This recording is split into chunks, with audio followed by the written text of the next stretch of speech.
The afternoon sun cast long shadows through the tall windows of the Grand Plaza Hotel's ballroom. A team of workers hustled about, hanging crystal decorations and arranging tables with precision. Tonight's charity event promised to draw in Los Angeles' wealthiest donors, and everything needed to be perfect. In the midst of this ordered chaos, a man slipped through the side entrance. He wore faded jeans with a small hole forming at one knee, a simple black t-shirt that had seen better days, and a worn-out jacket. His long hair fell past his shoulders, and a scruffy beard covered much of his face. He moved quietly, almost invisibly, his eyes taking in the elaborate preparations with genuine interest. No one noticed him at first.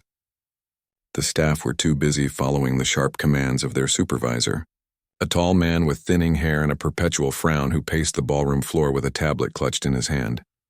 Those centerpieces are 3 inches too tall. The lighting won't work, the supervisor shouted at a young woman struggling with a floral arrangement. And where are the hand-painted place cards? They should have been here an hour ago. The bearded man in the corner watched as the supervisor checked his watch for the 5th time in as many minutes. The charity gala would begin in just 3 hours, and tension hung in the air like the crystal chandeliers above them. The bearded man stepped further into the room, hands in his pockets. He paused by a table displaying photos of children from the local hospital, the beneficiaries of tonight's fundraiser. A small smile crossed his face as he studied each image. "We need those sound checks completed now," the supervisor's voice echoed through the ballroom. "And someone needs to confirm the champagne delivery. Where is Anton with those updates?"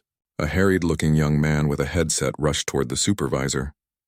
"Mr. Reynolds, the band just called. They're stuck in traffic but promised to be here for the final sound check." Mr. Reynolds, the supervisor, ran a hand through his thinning hair. "This is exactly why I wanted them here 3 hours early. This city's traffic is a nightmare. What about the champagne?" "Just arrived through the back entrance. They're unloading now." "At least something's going right," Mr. Reynolds muttered. He turned to survey the room and froze when he spotted the bearded man now examining the auction items displayed on tables along the far wall.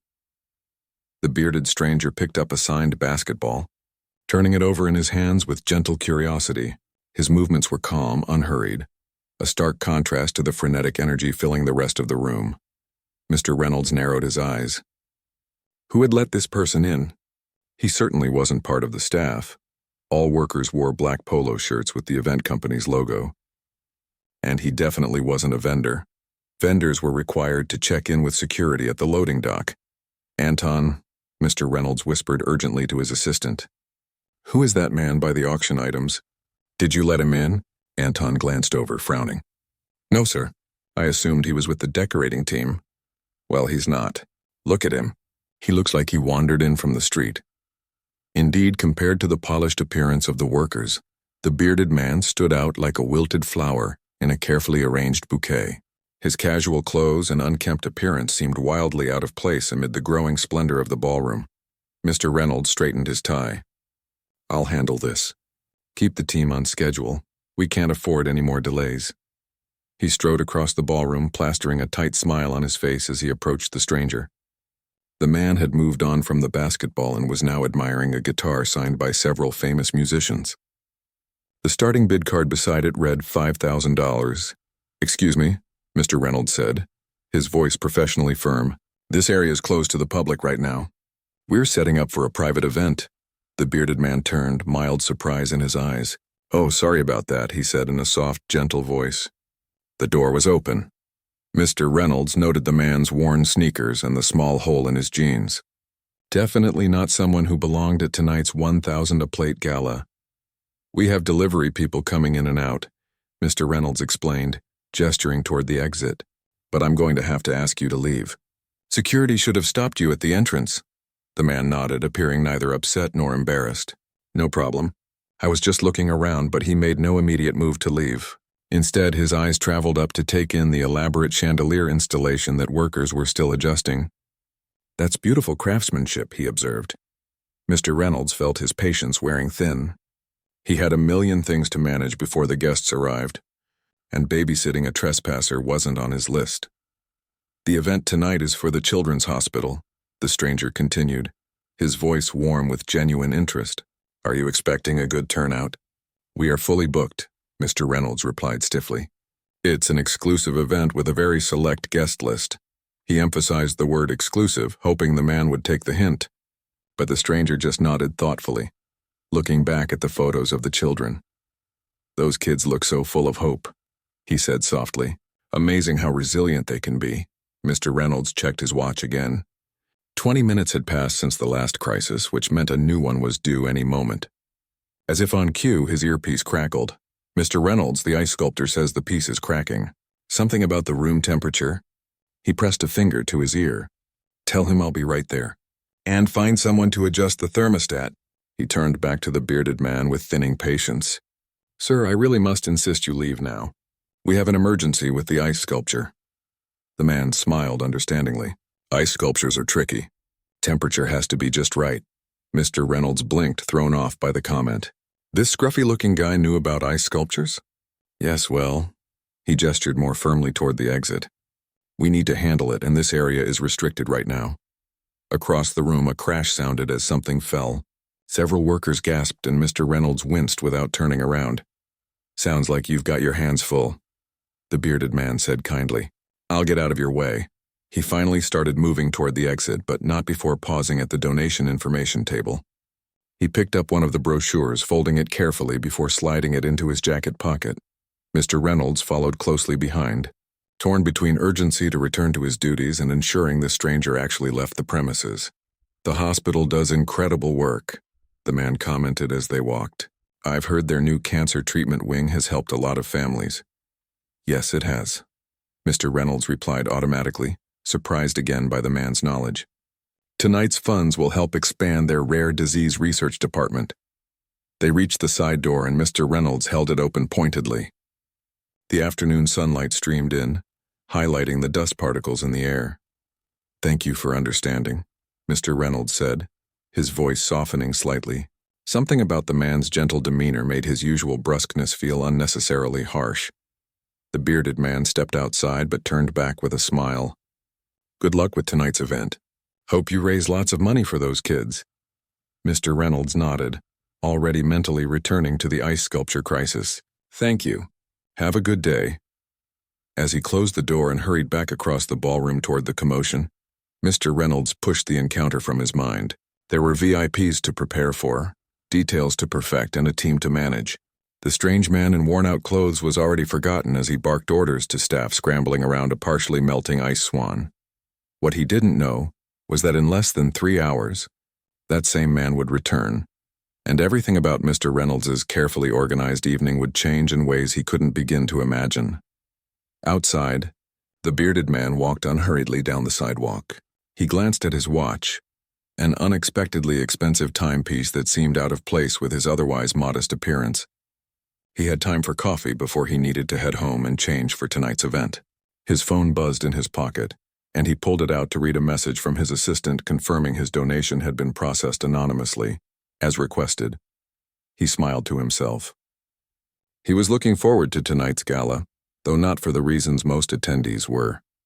While others would come to see and be seen, he was simply there for the children's hospital that had once helped someone very dear to him. And if no one recognized him in his current state, that was perfectly fine. In fact, it was exactly how he preferred it. 3 hours later, the Grand Plaza Hotel's ballroom had transformed from a work zone into a glittering wonderland. Crystal chandeliers sparkled overhead, casting a warm glow across tables adorned with elegant floral arrangements. Staff in black tie attire glided between guests, offering champagne on silver trays. A string quartet played softly in the corner, their music floating above the gentle hum of conversation. Mr. Reynolds stood near the entrance, a smile fixed on his face as he greeted Los Angeles's elite. His earlier stress remained, but he had tucked it beneath a veneer of professional charm.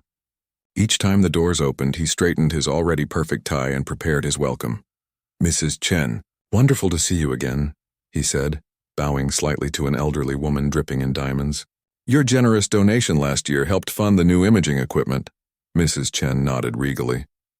I expect to be impressed tonight, young man. You won't be disappointed, Mr. Reynolds assured her, gesturing to a waiter who promptly appeared with champagne.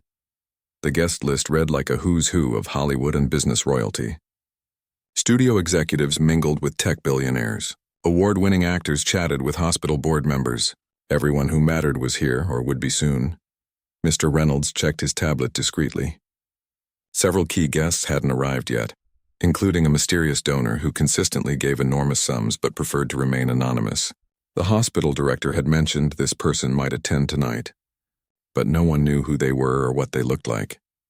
As Mr. Reynolds scanned the arriving crowd, the side entrance door, the same one he'd escorted the scruffy stranger through hours earlier, opened slightly. He frowned.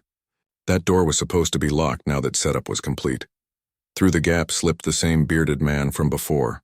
Only now, instead of looking directly at him, the man kept his head down and moved along the wall as if trying to avoid notice. Mr. Reynolds felt heat rise in his neck. How had this person gotten back in? And why was he so determined to crash this exclusive event?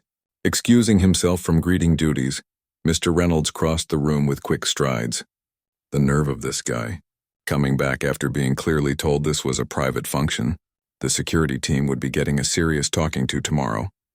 The bearded man had reached the display of children's photos again and stood studying them, hands in the pockets of the same worn jacket he'd worn earlier. He hadn't even bothered to change clothes for his second intrusion. Mr. Reynolds approached from behind, voice low but sharp. "Excuse me. I believe we've already established that you don't belong here." The man turned slowly, his face half hidden by his long hair and beard. His eyes showed no surprise at being confronted again. "The event has started," Mr. Reynolds continued, struggling to keep his voice down. "This is a private fundraiser with a $1,000 minimum donation just to walk through the door." Around them, wealthy patrons in designer clothes sipped champagne and bid on auction items. A famous actress nearby was examining the signed guitar, her diamond bracelet catching the light as she gestured to her husband. "You don't belong here, poor guy," Mr. Reynolds said, the words coming out harsher than he'd intended. He softened his tone slightly, not wanting to cause a scene. "Look, I understand you're interested in the cause, but this isn't a public event. I have to ask you to leave before security gets involved." The bearded man remained calm, studying Mr. Reynolds with thoughtful eyes. "I understand your concern," he said quietly. A few nearby guests had begun to notice the interaction. Mr. Reynolds felt their curious glances and grew more uncomfortable. This was exactly what he didn't need. A disruption that would reflect poorly on his management of the event. "Please," he said more urgently, gesturing toward the side exit. "I don't want to make a scene, but you really can't stay. This event is for major donors and invited guests only." The man nodded slowly but made no move toward the exit. Instead, he reached into his jacket pocket. Mr. Reynolds tensed, suddenly worried about what the stranger might pull out. But the man simply extracted what looked like an invitation card. "I believe I was invited," he said, holding out the cream-colored card with the hospital's logo embossed in gold. Mr. Reynolds took the card, certain it must be counterfeit. His eyes widened as he recognized the authentic watermark and the signature of the hospital director. It was real. But how had this disheveled man gotten hold of an official invitation? "There must be some mistake," Mr. Reynolds said, looking from the card to the man's worn jeans and casual attire. "This invitation is for—" He stopped as he read the name printed on the card. His mouth went dry. His hand still holding the invitation began to tremble slightly. "Is something wrong?" the bearded man asked gently. Mr. Reynolds looked up, really studying the man's face for the first time. Behind the beard and beneath the casual demeanor was a face he suddenly recognized, a face millions would recognize. "You're—" He couldn't finish the sentence. Embarrassment flooding through him like ice water. The man smiled kindly. "Just here to support the hospital," he said softly. "Like everyone else." Mr. Reynolds tried to gather his composure, but his mind was reeling. Standing before him, dressed like an average guy you might pass on the street without a second glance, was one of Hollywood's most beloved actors. A man known not just for blockbuster movies, but for his extraordinary generosity and humility. "I'm so terribly sorry," Mr. Reynolds finally managed to say, his voice barely above a whisper. "I had no idea. Your appearance is so different from—" "Don't worry about it," the actor said with a genuine smile. "You're just doing your job." A waiter passed by, and the bearded man, the famous actor, casually declined the offered champagne. Mr. Reynolds noticed the waiter didn't recognize him either. "Would you like me to announce your arrival?" Mr. Reynolds asked, already thinking about how the publicity of this star's presence would boost the event's profile. "Actually, I'd prefer to keep a low profile," the actor said. "I'm not here for attention. Just want to support the kids." Mr. Reynolds nodded, a new understanding dawning. This man was likely the anonymous donor the hospital director had mentioned, the one who gave generously year after year without seeking recognition. "Of course," Mr. Reynolds said, handing back the invitation with slightly shaky hands. "Please enjoy the event, and I truly apologize for the misunderstanding." The actor's eyes crinkled with warmth. Completely forgotten already. As the famous man moved away, blending surprisingly well into the crowd despite his casual attire, Mr. Reynolds remained rooted to the spot. His face burned with embarrassment. He had just told one of the most famous and beloved actors in the world, a major philanthropist known for his kindness, that he didn't belong here. Called him poor guy to his face. Across the room, Anton approached with a worried expression. "Is everything okay, Mr. Reynolds? You look like you've seen a ghost." Mr. Reynolds couldn't find the words to explain what had just happened. How could he admit that he'd just humiliated himself so thoroughly, that he'd judged someone solely on appearance and made such a colossal error? "Who was that man you were talking to?" Anton pressed. "He seems a bit underdressed." Mr. Reynolds finally found his voice. "That man is our guest of honor," he said quietly. "And I just told him he didn't belong here." Anton looked confused. "Guest of honor?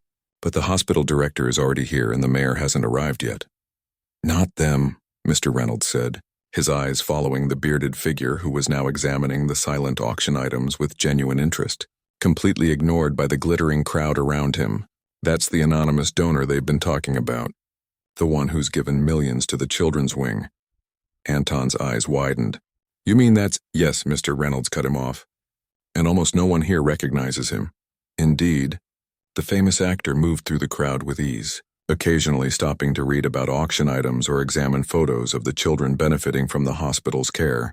Unlike other celebrities who had arrived to fanfare and flashing phones, he attracted almost no attention in his current appearance. "Should we tell people?" Anton asked. "The publicity would be amazing for the hospital."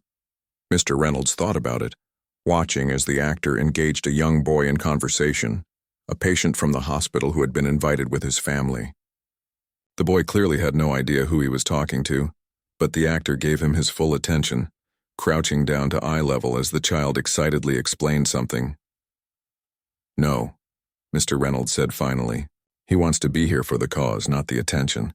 We need to respect that." As he watched the interaction between the famous man and the child, Mr. Reynolds felt something shift inside himself. Here was someone who could have arrived with an entourage, commanded attention, and been treated like royalty, but instead chose to come quietly, dressed like an ordinary person, focused entirely on the children they were all there to help, and Mr. Reynolds had told him he didn't belong. The thought would haunt him for the rest of the night, even as he continued his duties with professional precision, because in that moment of realization, he had learned something profound about judgment, appearances, and what truly matters, a lesson he wouldn't soon forget. The evening progressed with the smooth elegance expected of high society charity events. The string quartet had given way to a small jazz band, and the gentle hum of conversation had risen to a cheerful buzz as champagne flowed and checkbooks opened. The ice sculpture, rescued earlier from near disaster, stood proudly at the center of the refreshment table, its crystal-clear surface catching and reflecting the soft lighting.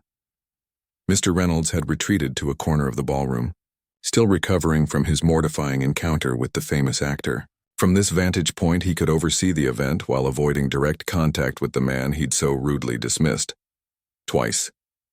"Everything's running perfectly," Anton said, appearing at his side with a tablet displaying the evening's schedule. "The silent auction is already at double last year's totals."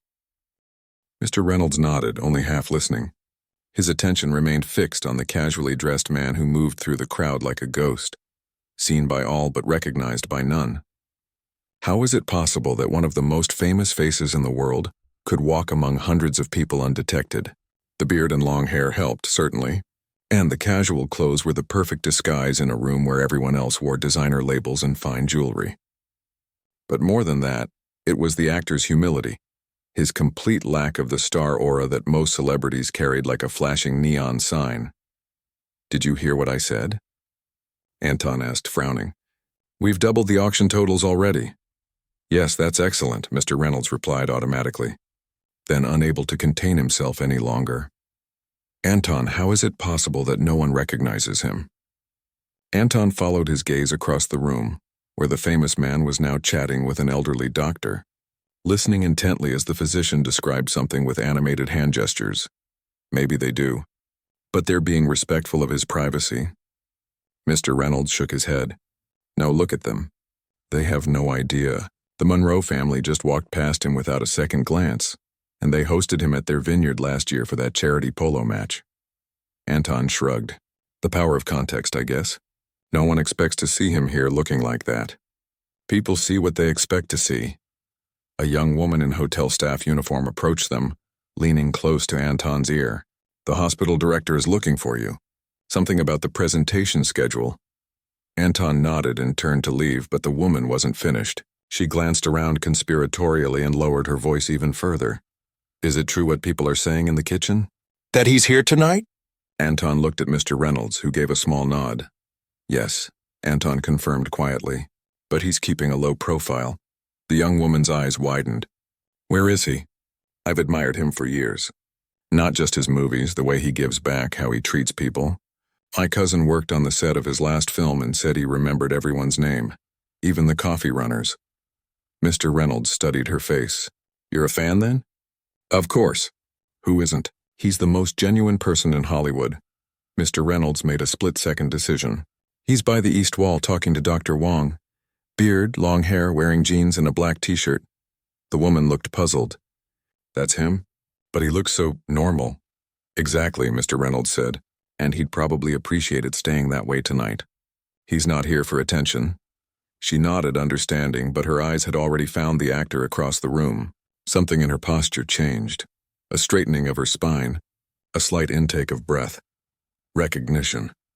"Thank you," she whispered, and hurried away, not toward the famous man, but back to the kitchen. Mr. Reynolds watched her go with a sinking feeling. He shouldn't have confirmed the actor's presence. Now word would spread through the staff, and from there, who knew how quickly it would reach the guests? "I need to check on the presentation setup," Anton said, oblivious to Mr. Reynolds' concern. "Back in 10 minutes. Left alone, Mr. Reynolds observed as the young woman returned to the ballroom minutes later, accompanied by another staff member, this one an older man with gray at his temples. They stood near the bar, trying and failing to look casual as they stole glances at the famous actor. The older man's reaction was unmistakable. His eyes widened, then narrowed, then widened again as he looked more carefully at the bearded man's face. He turned to his younger colleague, mouth forming what looked like, "Are you sure?" She nodded emphatically. Within 15 minutes, Mr. Reynolds counted at least 8 staff members who had found reasons to pass near the actor, each one trying to be subtle about their star spotting and each one failing miserably. One waiter nearly dropped a tray of champagne flutes when the actor smiled and thanked him. Strangely, the wealthy guests remained oblivious. They continued their social dance, air-kissing and name-dropping, occasionally bidding on auction items but mostly focused on being seen with the right people. And all the while, the most famous person in the room stood among them unrecognized, dressed like someone who might detail their cars or deliver their packages.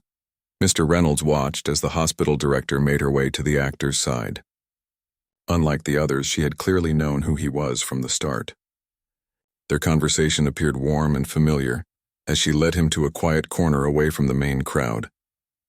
Unable to contain his curiosity, Mr. Reynolds drifted closer, positioning himself near enough to overhear without being obvious about it. "Can't thank you enough for coming," the director was saying, "and for your continued support. The new wing wouldn't have been possible without you." The actor smiled, humble as ever. "It's nothing compared to what your team does every day. How's the young boy I met last time? Tyler with the rare blood condition?" "In full remission," the director beamed. The treatment worked better than we hoped. Pure joy spread across the actor's face. "That's the best news I've heard all year." Their conversation continued, touching on specific children, treatments, and hospital needs. It was clear this wasn't a celebrity making a token appearance at a charity function. This was someone deeply invested in the cause, knowledgeable about medical details, and personally connected to the people involved. Mr. Reynolds felt a new wave of shame wash over him. He had assumed this man didn't belong based solely on his appearance, when in reality he belonged here more than almost anyone else in attendance. A commotion near the main entrance drew Mr. Reynolds' attention. A well-known reality TV star had arrived, surrounded by an entourage and posing dramatically as smartphones captured her entrance. Guests turned to look, conversations paused, and the atmosphere shifted as her loud voice carried across the room. "Where are the photographers? There should be photographers." The contrast couldn't have been more striking. Here was someone desperate for attention, while across the room stood a truly accomplished artist who wanted none. Mr. Reynolds's contemplation was interrupted by Anton's return. "Everything's set for the presentation," he reported. "The hospital director will speak first, then the mayor." He hesitated. Should we ask him to say a few words? It would really boost donations. "No," Mr. Reynolds said firmly. "He's made it clear he doesn't want the spotlight tonight." Anton looked disappointed but nodded understanding. Then his expression changed to one of alarm as he looked past Mr. Reynolds' shoulder. "Oh no," he whispered. Mr. Reynolds turned to see what had caused Anton's reaction. The reality TV star was making her way directly toward the famous actor, her face alight with recognition and her smartphone already raised for a selfie. "She knows who he is," Anton said unnecessarily. "Should we intervene?" Mr. Reynolds hesitated. It wasn't his place to shield the actor from other guests, and yet he felt oddly protective after his earlier mistake. Before he could decide, the reality star reached the actor, her voice carrying across the room. "Oh my God, it is you. I almost didn't recognize you with that beard." She thrust her phone into the hands of her assistant. "Take our picture. Everyone's going to freak when I post this." The actor's expression remained kind, though a flicker of resignation crossed his features. He stood patiently as she pressed against his side, pouting for the camera. "I've always wanted to meet you," she gushed. "We should totally collab on something." "My followers would die." Around them, a ripple of awareness began to spread through the crowd. Heads turned. Whispers grew. Phones appeared in hands. The actor's cover was blown. Mr. Reynolds watched as the peaceful bubble that had protected the famous man all evening suddenly burst. Guest after guest approached, some pretending they'd recognized him all along, others openly surprised. Phones captured his image from every angle, despite the event's no photography policy. Through it all, the actor remained gracious, posing when asked, signing napkins and programs, listening to the same "I loved you" in comments over and over with the same genuine smile. Mr. Reynolds felt an unexpected surge of anger on the actor's behalf. This wasn't what he had wanted. He had come to support the hospital quietly, and now he'd become the center of attention, exactly what he'd been trying to avoid. Acting on impulse, Mr. Reynolds crossed the room and approached the growing crowd around the actor. He cleared his throat loudly. "Ladies and gentlemen, the presentation will begin in 5 minutes. Please make your way to your seats." It was a small intervention, but it gave the actor a moment's respite as guests reluctantly drifted toward the seating area. The famous man caught Mr. Reynolds' eye and gave him a small, grateful nod. And in that simple gesture, Mr. Reynolds felt the weight of his earlier mistake lift slightly.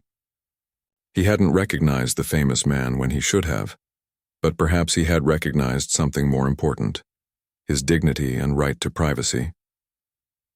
As the lights dimmed for the presentation to begin, Mr. Reynolds wondered how many other people he had misjudged throughout, his life based on appearances alone, and what extraordinary human beings he might have missed along the way. The hospital director's presentation was moving and effective. She spoke of children saved, families supported, and medical breakthroughs achieved. Behind her, a screen showed photos of smiling kids who had once been patients, living proof that donations made a real difference. But Mr. Reynolds noticed that many in the audience were distracted. Eyes kept drifting toward the famous actor, who sat quietly in the back row, his attention fully on the speaker. Phones discreetly peeked out from purses and jacket pockets, capturing unauthorized photos despite the event rules. Whispers rippled through the crowd. "Is that really him?" Why is he dressed like that? Did you know he was coming? When the presentation ended and the lights came back up, the actor was immediately surrounded. Wealthy donors who had ignored him all evening now crowded close, competing for his attention. Business cards appeared. Invitations were extended. People who had built careers on appearing important suddenly seemed desperate for just a moment of recognition from the casually dressed man they'd overlooked all night. Mr. Reynolds watched from a distance, unsure whether to intervene again. The actor was handling the attention with grace, but the genuine purpose of the evening, supporting the children's hospital, seemed in danger of being forgotten. The reality TV star had positioned herself firmly at the actor's side, her arm linked through his as if they were old friends, her assistant capturing every moment on camera. "We're definitely posting these tonight," she announced loudly. "My followers will go crazy. #blessed, #charity work." The actor gently disentangled himself from her grip. "Excuse me," he said with a polite smile. "I see someone I need to speak with." To everyone's surprise, he walked away from the cluster of celebrities and wealthy donors, heading instead toward a small family seated near the back of the room, the young patient and his parents whom he had spoken with earlier. The boy's face lit up as the actor approached and crouched down to his level. Mr. Reynolds couldn't hear their conversation from where he stood, but he could see its effect. The boy was animated, talking excitedly and showing the actor something on the table before him, what looked like get-well cards made by his classmates. The actor examined each one with serious attention, commenting on them and making the boy laugh. The contrast between this genuine interaction and the artificial social climbing happening elsewhere in the room couldn't have been more striking. "Mr. Reynolds," a sharp voice pulled him from his thoughts. The reality TV star had approached, her expression displeased. "Your staff won't let my photographer in. Don't you know who I am? I need professional shots with him for my social feed." Mr. Reynolds cleared his throat. "I'm sorry, but we have strict rules about outside media for this event. The hospital has their own approved photographer." "Well, find them then. I need photos with him before I leave for my next event." She glanced at her diamond-encrusted watch. "I have 3 more appearances tonight." "I'll see what I can do," Mr. Reynolds said diplomatically, though he had no intention of facilitating her photo op. He was saved from further conversation as Anton appeared at his side. "Phone for you," Anton said. "The mayor's car broke down. He'll be 20 minutes late." Mr. Reynolds nodded and excused himself, secretly grateful for the interruption. As he moved through the crowd, he noticed other guests watching the famous actor with the young patient. Some seemed surprised, perhaps even humbled, by the sight of such a major star giving his full attention to a child, rather than networking with the powerful people in the room. An older gentleman with a hospital board member pin caught Mr. Reynolds' eye. "He's been coming to these events for years, you know. Always like this, no entourage, no fuss. Gives more than anyone but never wants his name on anything." "I didn't realize," Mr. Reynolds admitted, though this was obvious given his earlier blunder. The board member smiled. "Few do. He visits the kids too, reads to them, brings them gifts. No press, no photos. Just shows up in that same getup you see now. Some of the newer staff don't even realize who he is." Mr. Reynolds felt a new wave of shame. He truly cares about the cause. "More than most," the board member agreed. "It's personal for him. His nephew was treated here years ago, before he was famous. Never forgot what the hospital did for his family." This new information settled over Mr. Reynolds like a weight. Not only had he judged and dismissed someone based solely on appearance, but that person had a deeper connection to the hospital than almost anyone else in the room. Across the ballroom, the actor had finished his conversation with the young patient and was now speaking with a group of hospital staff, not the administrators or doctors, but nurses and orderlies in their work uniforms who had apparently been invited to represent the frontline workers. They were laughing together, relaxed in a way they hadn't been with the wealthy donors. "Mr. Reynolds?" Anton appeared again at his elbow. "The auction closes in 10 minutes. Do you want me to make the announcement?" Mr. Reynolds nodded absently, his attention still on the famous man. "Yes, go ahead." As Anton moved away to make the announcement, Mr. Reynolds noticed the reality TV star approaching the actor again, her determined expression suggesting she wouldn't be easily deterred from getting her photo opportunity. Without thinking, Mr. Reynolds moved quickly through the crowd, positioning himself to intercept her. "Excuse me," he said smoothly. "The hospital director was hoping to introduce you to some key donors before you leave for your other events. They're very interested in your influence," Vanity won out.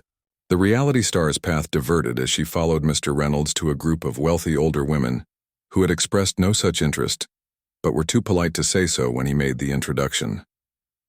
Crisis averted. Mr. Reynolds glanced back to where the actor had been standing, but he was gone. A moment of panic had he left, before Mr. Reynolds spotted him near the children's artwork display, examining the paintings done by hospital patients.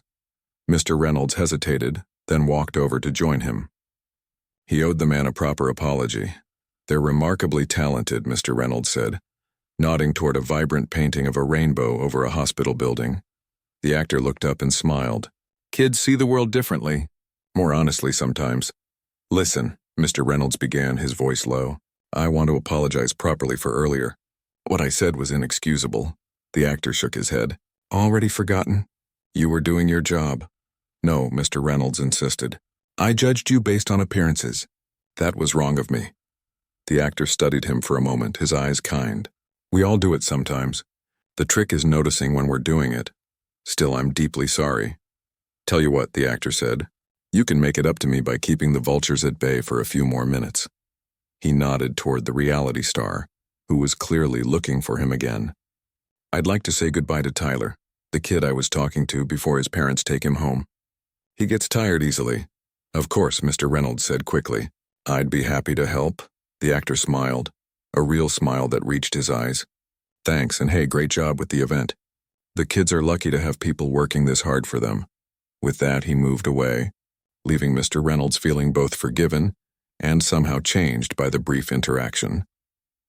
For the remainder of the evening, Mr. Reynolds found himself running interference between the famous actor and the more aggressive guests seeking selfies and connections. It wasn't his usual role at these events, but he found it oddly satisfying to help protect the actor's experience, to give him space to focus on the cause he clearly cared about deeply. As the night wound down and guests began to leave, Mr. Reynolds observed a remarkable thing. The actor stayed until the very end, helping staff stack chairs and fold tablecloths after most guests had gone. When the hospital director tried to shoo him away, insisting a star shouldn't be doing cleanup work, he simply laughed and continued collecting used napkins and champagne flutes. "Been bussing tables since I was 15, he said with a shrug. "Old habits die hard." Mr. Reynolds watched as staff members who had been starstruck earlier now worked alongside the famous man, their initial awe giving way to comfortable conversation. The actor asked about their lives, their families, their dreams, and he listened to their answers with genuine interest. In those quiet moments after the glitz and glamour had faded, Mr. Reynolds saw something he rarely witnessed in his work organizing events for the wealthy and powerful. A person whose worth had nothing to do with designer clothes, social status, or public recognition, and everything to do with how he treated others. As the last tables were cleared and the ballroom lights dimmed, the actor slipped out the same side door he'd entered through hours earlier. Without fanfare, without a waiting limousine, without demanding special treatment of any kind. Mr. Reynolds watched him go, still processing everything he'd learned that evening, not just about this particular celebrity, but about his own assumptions and the invisible barriers they created. "Ready to call it a night?" Anton asked, yawning as he checked the final items off his tablet. Mr. Reynolds nodded slowly. "Yes, it's been educational." "How so?" Anton looked curious. Mr. Reynolds thought about how to answer. How could he explain that in the space of one evening, his understanding of what made a person valuable had been completely upended? "Let's just say," he replied finally, "I've been reminded not to judge a book by its cover." As they walked out into the cool night air, Mr. Reynolds knew one thing for certain. He would never look at a casually dressed stranger quite the same way again. A week had passed since the charity event, but Mr. Reynolds couldn't stop thinking about his encounter with the famous actor. The memory of saying, "You don't belong here," poor guy to one of Hollywood's most beloved stars, a major donor to the hospital, no less, still made him cringe whenever it surfaced. He sat at his desk in the event planning company's downtown office, reviewing feedback from the gala. By all measurable standards, the night had been a tremendous success. Donations had exceeded targets by nearly 40%. The hospital director had called personally to express her gratitude. Even his boss had sent a rare email of congratulation. Yet Mr. Reynolds felt unsettled. Something fundamental had shifted inside him that night.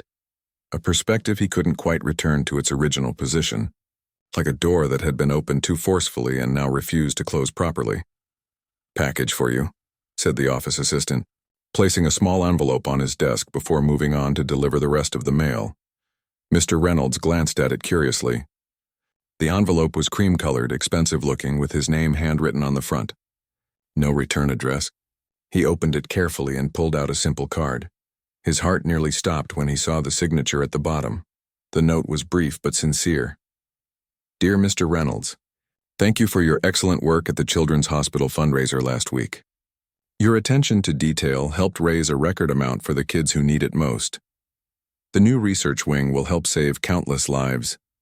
What greater success could any of us hope for? Warmly, the actor's signature. P.S. Thanks for the assist with the reality show situation." Not all heroes wear capes. Some wear event coordinator badges. Mr. Reynolds read the note 3 times, his emotions cycling between embarrassment, gratitude, and disbelief. After how poorly he had treated the man, the actor had taken the time to write him a personal note of thanks. There was no mention of the "you don't belong here" incident. No passive-aggressive reference to being judged by his appearance. Just sincere appreciation for the work Mr. Reynolds had done for the children. He carefully placed the note back in its envelope and sat back in his chair, deep in thought. The actor could have easily used his celebrity status to have Mr. Reynolds fired. Instead, he had shown grace and kindness, qualities that Mr. Reynolds now realized were far more valuable than designer clothes or social status. His phone buzzed with a calendar alert. Client meeting in 20 minutes for an upcoming corporate awards dinner. He gathered his materials and headed to the conference room, the actor's note safely tucked in his inside pocket. The potential clients were already seated when he arrived. 3 executives from a tech company, all wearing expensive suits and checking their phones with expressions of practiced importance. "Sorry to keep you waiting," the woman in the center said without looking up from her screen. "Our last meeting ran over. You know how it is." In fact, they were 5 minutes early for the meeting, but Mr. Reynolds just smiled. "Not a problem at all. I appreciate you making time to discuss your event." The meeting proceeded as these things typically did, the clients describing their vision for an exclusive, impressive event that would make their competitors jealous while simultaneously building team morale and impressing potential investors. "We want something unique," said the man to the left. "Something people will talk about. The guest list needs to be carefully controlled. We can't have just anyone walking in. Image is everything in this industry." A week ago, Mr. Reynolds would have nodded enthusiastically and promised the most exclusive event possible. Today, something made him pause. "May I ask what the purpose of the event is?" he said. "Beyond recognizing your team's achievements, what do you hope people will take away from it?" The executives exchanged glances, seemingly thrown by the question. "Well, we want to reward top performers, obviously," the woman said. "Show them they're valued." "And how do you define value?" Mr. Reynolds asked. The question surprised even himself. The executives looked confused. "I'm not sure I understand what you're asking," the woman said, her tone cooling slightly. Mr. Reynolds smiled.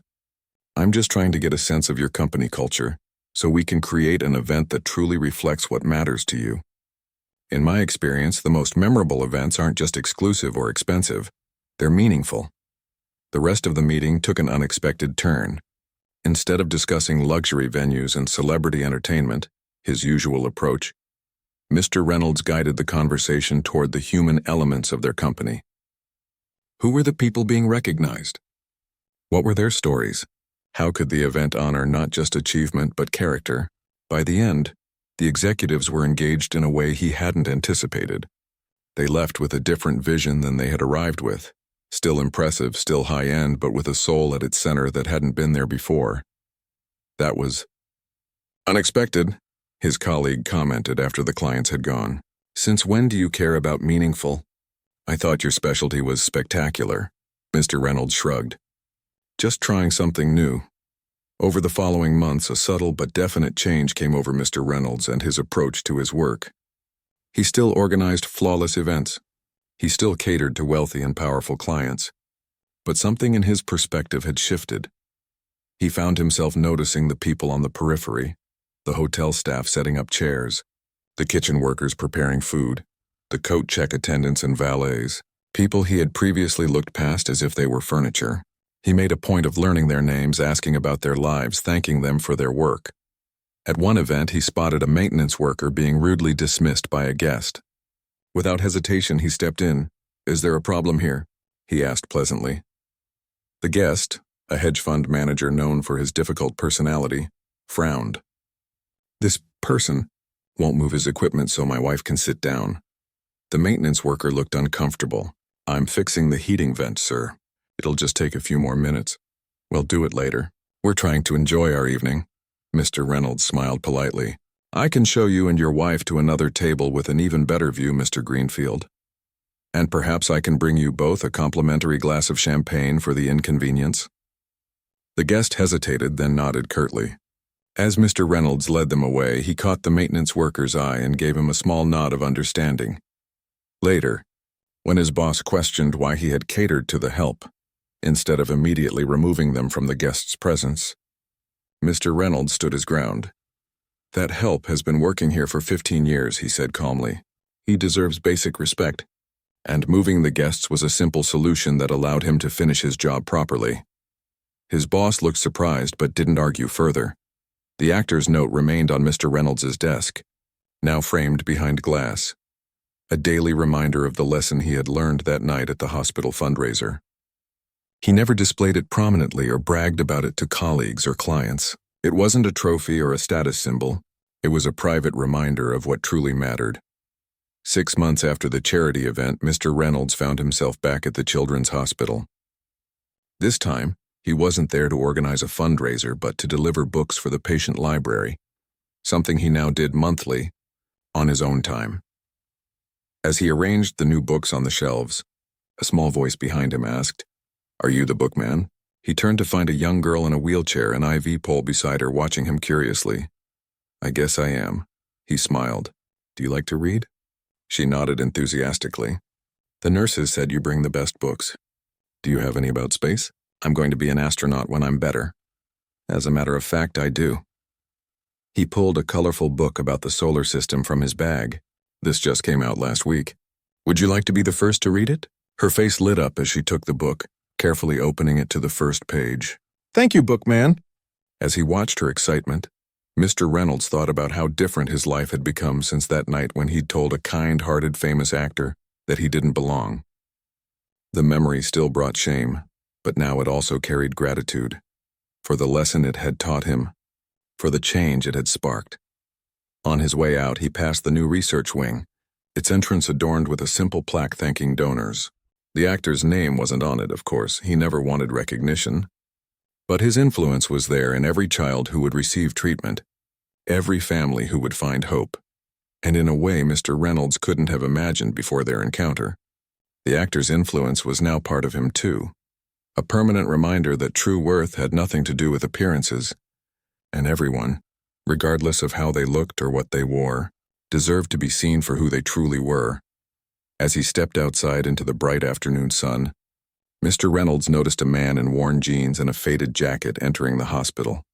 For a moment he wondered if it might be the famous actor again, returning incognito to visit the children. But it didn't matter if it was him or not. What mattered was that Mr. Reynolds now saw past the surface, to the humanity that connected them all, famous or not, rich or poor. And that, he realized, was the most valuable lesson of all.